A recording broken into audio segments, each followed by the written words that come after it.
மனிதர்கள் தன்னோட வாழ்க்கையில் பயணம் கொள்ளாத மனிதர்களே இருந்திருக்க மாட்டாங்கள்ல. ஆனால் எனக்கு வேலையே டெய்லியும் ஊர் ஊராக சுற்றி பார்த்துட்டு வர்றது தான் என்னோடய வேலையே. அப்படி என்ன வேலை, வெட்டியாக ஊர் சுற்றுற வேலை அப்படி இல்லை. நான் ஒரு கொரியர் கம்பெனியில் வேலை பார்க்குறேன். வர கொரியர் எல்லாமே அந்தந்த அட்ரஸ்க்கு நான் டெலிவரி பண்ணணும். அதுதான் என்னோடய வேலை. அப்படி டெலிவரி பண்ணுறப்ப இங்கேருந்து ஒரு நாளைக்கு எப்படியும் குறைஞ்சது மொத்தமாக பார்த்தா ஒரு 200 to 250 கிலோமீட்டர் நான் சுற்ற வேண்டியதாக இருக்கும். டெய்லியும் போகிற அதே ஊர் தான், அதே ரூட்டு தான். இந்த கொரியரில் வேலை பார்க்குற நிறைய பேருக்கு அதோட அனுபவம் ரொம்ப அழகாகவே தெரியும் அவங்களுக்கு. அதில் இருக்க அந்த கொடுமைகளாக இருக்கட்டும், இல்லை அந்த வழிகளாக இருக்கட்டும், ஒரு சிலர் ரொம்ப சந்தோஷமாக அதை ஏற்றுக்கிட்டு செய்வாங்க, ஒரு சிலர் ரொம்ப சலிப்பாகவும் செய்வாங்க. ஒரு ஆர்டர் நம்ம டெலிவரி பண்ணுறதுக்கு முன்னாடி அவங்களுக்கு ஃபோன் பண்ணி எங்கே இருக்கிறீங்க என்ன அந்த தகவலெல்லாம் கேட்போம். ஒரு சிலர் ரொம்ப அன்பாக, ஆமாம் நான் ஆர்டர் போட்டேன், இந்த முகவரியில் இங்கே இருக்கிறேன், இந்த இதுக்கு அப்புறம் வந்தீங்கன்னா இந்த ஒரு பிள்ளையார் கோவில் இருக்கும், அந்த கோவிலுக்கு பக்கத்தில் 2வது வீடு தான் என்னோடய வீடு, வெளியில் ஊதா கலரில் பெயிண்ட் அடிச்சிருக்கோம் பாருங்கள், இப்படியெல்லாம் அட்ரஸ் தெளிவாக சொல்லுவாங்க. ஒரு சிலர் நீ எங்கே இருக்க, எப்போ வருவ, காலையில் 8 மணிக்கு வர வேண்டியது சாயந்தரம் 6 மணிக்கு வர, என்ன நினச்சிட்ருக்குற, இந்த மாதிரி ரொம்ப ஒரு மாதிரி கொடூர குரலில் பேசுகிற சில மனிதர்களும் இருக்கத்தான் செய்கிறாங்க.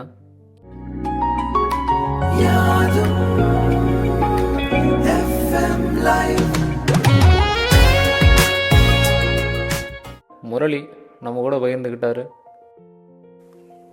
டெய்லி என்னோடய கொரியர் ஆஃபீஸில் இருந்து அந்த கொரியர் எல்லாத்தையும் எடுத்து கொண்டு போய் நான் டெலிவரி பண்ணுறதுக்கு முன்னாடி கரெக்டாக அந்த 11:30 மணி அளவில் எப்படியாச்சும் அடித்து பிடிச்சி அந்த டீ கடைக்கு போயிடணும் அப்படின்னு நினப்பேன். அந்த டீ கடை ஒன்றும் அது ரொம்ப பெரிய டீ கடை பேக்கரி லெவல்லலாம் இருக்காது, சின்ன டீ கடை தான். அதில் ஒரு மரபெஞ்சு இருக்கும், அதுக்கு பக்கத்தில் 4-5 பிளாஸ்டிக் சேர் கிடக்கும். ஆனால் எனக்கு பிடிச்சது என்னவோ அந்த மரபெஞ்சு தான். அந்த செவுத்தை ஒட்டி இருக்கும், செவுத்தில் சாஞ்சிக்கிட்டே அந்த டீ கடைக்காரர் கொடுக்குற அந்த டீயை குடிச்சிக்கிட்டு ஏதோ ஒரு சிந்தனையில் கொஞ்சம் நேரம் உட்காந்து இருந்துட்டு எந்திரிச்சு போவேன். ஏன் அந்த கடை எனக்கு அவ்வளோ ஸ்பெஷல் அப்படின்னா, அந்த டீ கடைக்காரர் எப்போதுமே என் கையில் டீயை கொடுக்குறப்ப முகத்தில் அப்படி ஒரு சிரிப்போடு கொடுப்பாரு. அந்த புன்னகையோட அந்த டீ என்கிட்ட கொடுக்கறது மட்டும் இல்லாமல் என்கிட்ட அவர் எப்போதுமே பேசிக்கிட்டே அந்த வேலையை செஞ்சிட்ருப்பார். என்ன தம்பி, இன்றைக்கி எந்தெந்த ஊரெல்லாம் போகணும், எத்தனை டெலிவரி இன்றைக்கி பண்ண வேண்டியது இன்னும் இருக்குது, இல்லை எல்லாம் பண்ணி முடிச்சிட்டியா அப்படின்னு என் மனசுக்குள்ளே இருக்க அந்த வழியை அவர் கொடுக்குற அந்த டீயில் கொஞ்சம் கொஞ்சமாக கரைஞ்சி போகிற அளவுக்கு என்கிட்ட பேச்சு கொடுத்துக்கிட்டே இருப்பார்.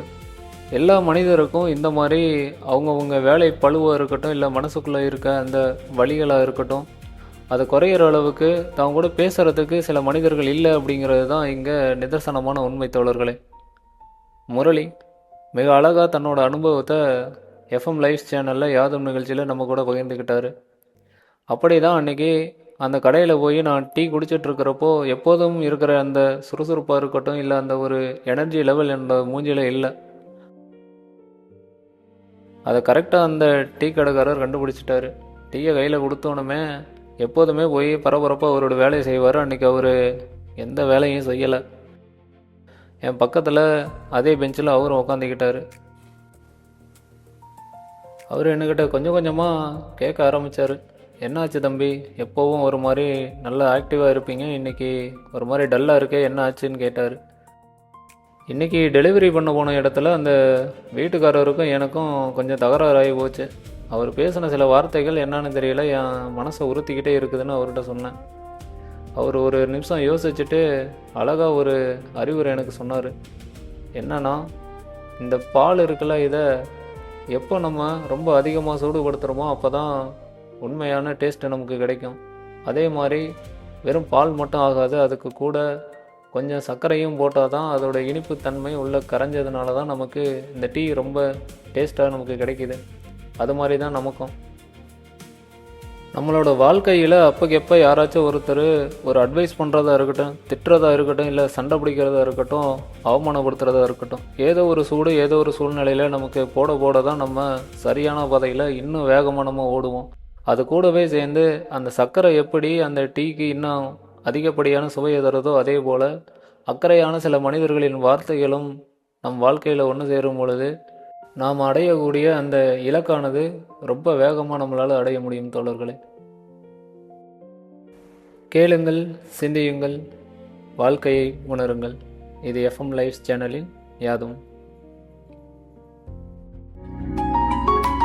யாதும்